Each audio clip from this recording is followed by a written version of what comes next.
So Andrew, you came to the labs with Tiger Girl. Reading into your bio, it's fun to see somebody's sort of like has gathered a great deal of experience through the visual medium, but is coming to, I guess, a new creative outlet in your timeline. How did your visual and artistic sensibilities come about before you started working with big people like Bjork? What kind of a teen were you, and where did all your mini projects lead you? What was that pre-path? I think I've always been drawn to visual movies, or just and visual directors, and I'm just a big lover of arts and crafts, and I think drawing and painting is my background, and as well as puppetry, and I just did this stuff as a kid because I was just compulsive, and that was my language.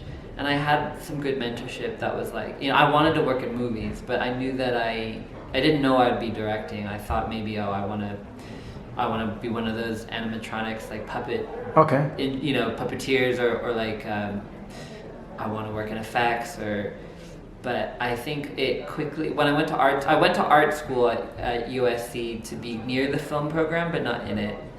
And as I helped out on films there, I realized that I actually had all the tools at my disposal to make my own movies, and that I had my own things I wanted to say. And I think also having grown up on a diet of music videos from the 90s and being a fan of people like Chris Cunningham, I think I just naturally didn't feel entirely in film, and not entirely in art, and not entirely in effects, and I enjoyed the hybridity of existing somewhere in between. So that's kind of what happened. I made a short when I was in college, and it went viral in 2006, and that kind of, it changed your trajectory. Or I feel right now we're on the precipice or the onset of something interesting in Asian American indie film. And by chance, I saw that you spoke to Interview Magazine like fairly recently, and I was really encouraged by what you had said, that you were striving for something a little bit different. And so I was thinking, is this sort of perhaps the DNA for the feature film? Absolutely. I grew up as a big fan of Labyrinth and The Dark Crystal and big fantasy epics, Legend, but these are all extremely, well, not The Dark Crystal, but a lot of them are very Eurocentric films that dealt with. I grew up, growing up here in the U.S., you just grow up on a diet of Western folklore and mythology, and I feel like I was always, it was hard to kind of marry that with the kind of banality of suburban Southern California, especially when you're, in an Asian American community. It's like there's. I feel like it's limited our filmmaking. I feel like there's so much. The Asian American filmmaking that's out there is so limited to social realism, and I'm so bummed that we haven't imagined anything greater for ourselves that is as daring or interesting as, say, what something Jim Henson could come up with, or Terry Gilliam, or these are directors I admired as a kid. Why can't I bring that kind of language to my community? So the films I'm interested in making are Asian American stories in the 20th century or earlier even, but that involve mythology from that is endemic to where we're from, and so I'm still educating myself. Again, I don't speak Chinese or anything, but I've been doing research to figure out how to bring that indigenous language back into our present.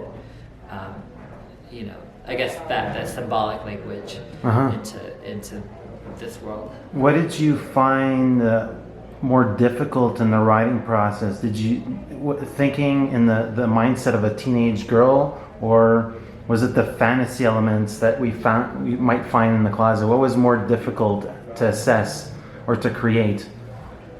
I think fantasy actually is something I'm increasingly comfortable with. I do think that yeah, I'm flexing different muscles and trying to learn how to write characters and how to develop believable, credible, developing relationships, you know. But the reason that's so difficult is that it involves so much self-work. It involves so much vulnerability, and there's an emotional cost to writing these kinds of stories. So it's been extremely good growth, but also like very personal and very very vulnerable. If I remember correctly, it's set in a different time period altogether. Yeah. So is there a research element to that? Are you a lot? Yeah. I mean, my mom was the age of my character in that year. This takes place in 1966. Okay. So I've interviewed all of her friends, all of my aunts, all of my, some of whom who did go to charm school. I see this movie as like a gay conversion therapy piece. This is a time when, this is about a character caught in a spiritual and emotional flux at a time when our country was in spiritual flux. So I'm interviewing everyone I can who lived in that time and trying to capture, authentically and responsibly what it was, but at the same time infusing my own take on it. And also it's based on somewhat on my own coming out experience. Project. What are some of the outside influences that might have informed you on the writing process or you thinking of this as a feature film that are not cinema? It's a combination of things. I think the film started out as an image of a girl in her bedroom and a tiger upstairs, but I didn't want it like just a biological tiger. It's like a Chinese lion or a Chinese dragon, it's like a god.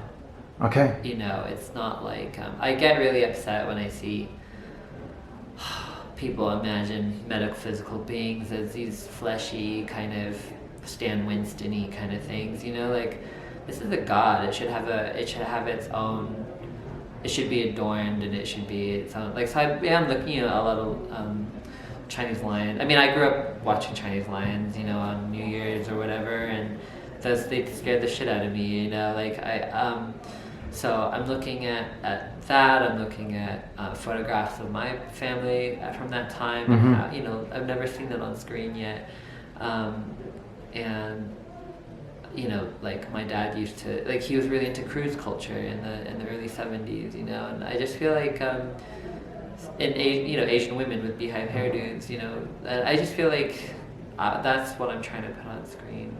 I'm also just drawing from books and Maxine Hong Kingston, The Warrior Woman, or other Asian American literature or non-Asian American. There's a ton of stuff I'm trying to draw from. In 20 years from now, if you have to look back at the lab experience, and it might be a movie poster that you noticed in the corner that was inspirational to you, or something that you latched onto. I think the creek. If you go to the Sundance Resort, there's a beautiful snowy creek with turkeys running around. I think it just captures the beauty of this place and what a joy and a miracle it is that we're here and that I can commune with like-minded filmmakers who are risking their necks every day, but do it in this really beautiful place that is there to preserve our and inspire us, or preserve our artistic voices, but also inspire and unlock possibilities. So if you're lucky, you go to the director's lab, and then that same creek will have. Yeah, hopefully it'll be. Will have changed in late spring. Yeah. Yeah. Well, thank you very much, and good luck with the continuation of this project and all your future projects. Pleasure meeting you, Andrew. Thank you. Hey, this is Eric from IONCINEMA.com. If you want to support us, subscribe below. For more reviews, interviews, film festival coverage from Sundance, Cannes, Toronto, you want to check out these guys on this side.